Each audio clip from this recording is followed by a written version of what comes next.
Hello and welcome to Coffee with Dr. Carla. I'm Dr. Carla. This is Christine, and we are so very glad that you're here with us today. Our goal today is to talk about a few mental health related issues and hopefully start to end the stigma surrounding them. So, this is a doozy, and usually people don't like this when I say, hey, maybe we should set some boundaries. Like, I'm not mean. Yes. And I'm like, okay, well, I didn't ask you to be mean.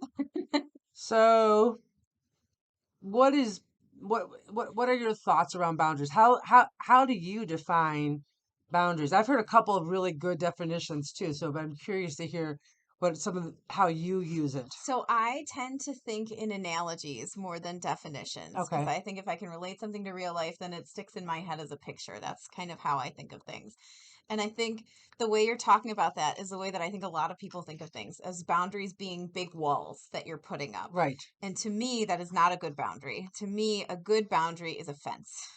It's a fence with a gate because it's a line that you're setting. It's something that shows that this is the space that you need, right? Like with your yard. But you have ways of seeing outside of that. You have ways of connecting with people, right? You can wave to your neighbor over a fence. You can let them into the gate if that's a thing that you choose to do. But as opposed to a wall, you can kind of see the way that things are going. For me, a good boundary does not make it harder for you to connect to people. It makes it so that you can connect to people in a way that is real and genuine and not sacrificing your own well being. Right. So Brene Brown in her latest book Atlas of the Heart had she outlines all these emotion terms and whatnot. And so when she talked about the boundary, she gave it an example um, of a woman. She's a social worker. She worked in the oncology department for years and years and years, but she was also an artist. And at one point, she decided to retire. And so she retired and she started just doing art full time and teaching art and all this different stuff. And uh, at some point, her students thought it was perfectly okay for them to copy her art and then sign their name. Right. So she puts out this blog and basically said, hey, it's okay for you to admire my art. It's okay for you to want to practice by, mimicking my art. It's okay if you want to, um, you know, um, model yourself after the way I do different things. But it's not okay for you to sign your name and claim it as your own when it's not your own. Right. Right. And so, that story, again, kind of the illustration, but like what's okay and what's not okay. Because Right. before it was like boundaries. Oh, so I'm going to cut that person off. I mean, there might have to be a point where you do have to cut Sometimes. those people off, right? But at the same time, it also might be some simple things like, hey, it's okay that this happens, but it's not okay if that happens, Right. right? And so that idea of offense, I think, is really, really clever, right? Thank you. Yeah, well, but it's less daunting, and I guess maybe Right. there's sometimes that you need to have a 6 foot um, Privacy fence. privacy Sure. fence instead, Everybody has that neighbor, right? That you need that with. But yeah, I think for or a the most family part, member, yeah. or right, yeah, right, I think for the most part, people get really either intimidated or they swing too far when they go with right, boundaries. And they're like, I feel like it's been a hot button topic with my friends or my social circle, or even like in social media. You see a lot of things popping up now that are about like, you need to set boundaries.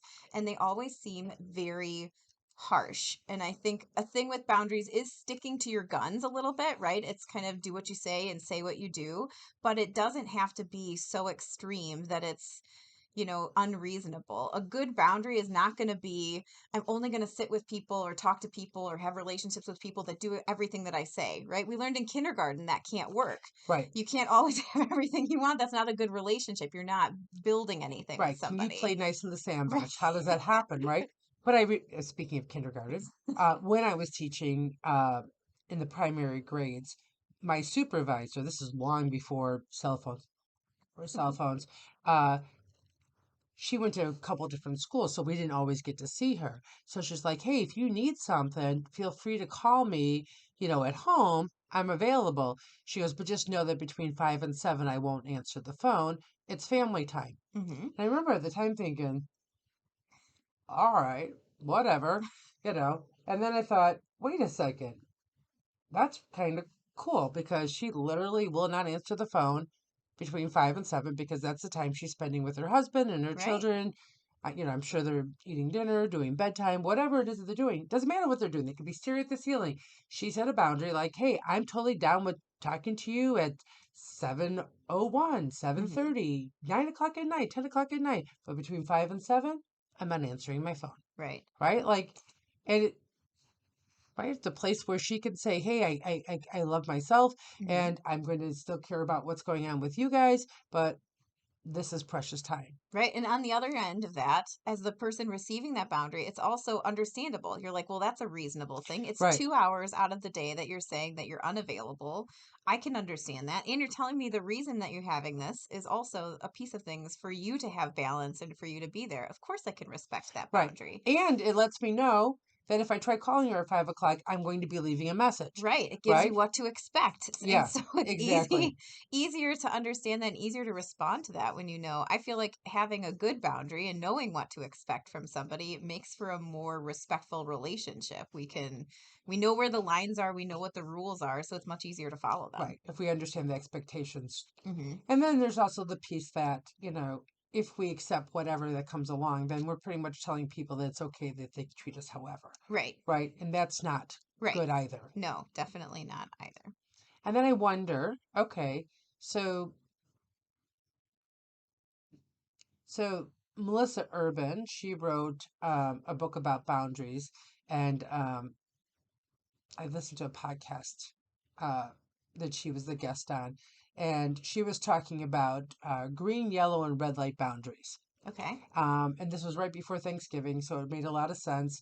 But she was talking about the holidays, and she says, your mom invites you over, the whole family's coming over for Thanksgiving, and you say, yeah, mom, I'm totally down with coming. Can we just kind of set a rule, no politics at the dinner table? And mom Hmm. says, yeah, I'll let everybody know, no politics at the dinner table. That's cool. So she'd say that's a green light boundary. It's really like a low hanging fruit, no big deal, Right. just kind of setting the expectations. You show up to Thanksgiving dinner, you're all having a nice time, you're talking, and Uncle Joe's like, hey, did you hear what the whatever Congress is doing and with this or that? And you're like, hey, Uncle Joe, remember we all, said that we Agreed. wouldn't talk about, you know, politics at the dinner table. That would be a yellow light, kind of like Hmm. reinforcing what you did. And then Uncle Joe goes, I can talk about whatever I want. Right. Those people, right? And then that's when you have to step in with a red light boundary, unfortunately. And unfortunately, this is what most people think of Think about of, right. boundaries. And so basically, she says you've got a couple different options. All right, Uncle Joe, you're right. You do have a right to talk about whatever you want, whenever you want, but I also have a right to what I want to listen to. We did Hmm. agree to not talk about politics. Clearly, that's not something that's going to happen tonight, so I'm going to excuse myself. Right. And so she went on to even say sometimes excusing yourself is simply like, okay, you take your meal and you go eat in the kitchen, Right. right? Sometimes it might be that you would excuse yourself and you go for a walk and you come back and hopefully dinner's done and the politicking Right. conversation's also finished. But sometimes it's, hey guys, I love you all, but um, you know, considering the time and everything, Hmm. I'm gonna go home and I'll see you all another time, Right. right? But all of that is a red level type of thing because if we just said, yeah, I know we agreed not to talk politics, but you want to do it anyhow, I'm gonna Right. sit here and endure it, then like no one's gonna take your request seriously. But the cool thing about her book is that she has 100 plus scripts Oh, for very different cool. events where she lays out the green, the yellow, and the red. Hmm. Literally came in the mail yesterday for me. No, wait, today's Monday, so it came on Saturday, but Yeah. still, whatever, 2 days ago. And so I'm dying to get my hands on Yeah. it. But just even to be able to have some of those scenarios to play out, right? Hmm. To help people understand that there's all these layers and nuances Right. to boundaries. And that it's okay to start with the smaller things and Right, also okay to have some bigger things where I feel like that's the managing expectations piece of things too. Having it in there, if you know that you have an Uncle Joe, right, that's always going to push it, saying, this is the boundary that I have, but maybe having that be a piece of things that you include in there at the beginning. If this comes up and we can't, you know, redirect, I'm going to have to leave, right? This is the right. consequence of if that boundary is broken. And I think that's again where you get into those kind of harder boundaries as well. So as we kind of wrap things up, like there's so many different Oh things we yeah. could continue to talk about for sure. But what would you say to someone who's like, okay, I know there's people I need to set boundaries with. Like, what advice would you give them for getting started?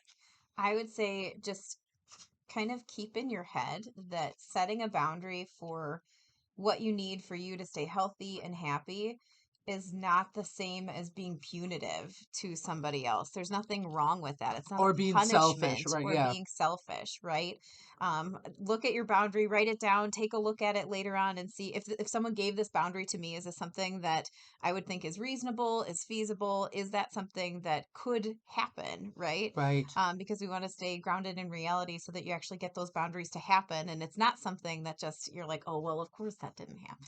Right. Consistency will make all the But difference in then, the world, right. right? And then just being strong to that. It's easy. Not easy. It's not always easy to set boundaries. It can be really difficult to set Yep, boundaries because most often we're talking about people that we love. But making sure that it's something that really feels right for you so that you can be strong on that boundary. Because boundaries, I feel like you can kind of build on. Once you set one, you can kind of add in a few other things and you can start moving forward with that so you get to a place of mutual respect and understanding. yep. So go for that low hanging fruit and Yeah. then build from there. Good advice, good advice. So remember, you could change your thoughts, discover your potential, and transform your life by focusing on your overall well being. So until next time, continue working on being the best you possible. Bye.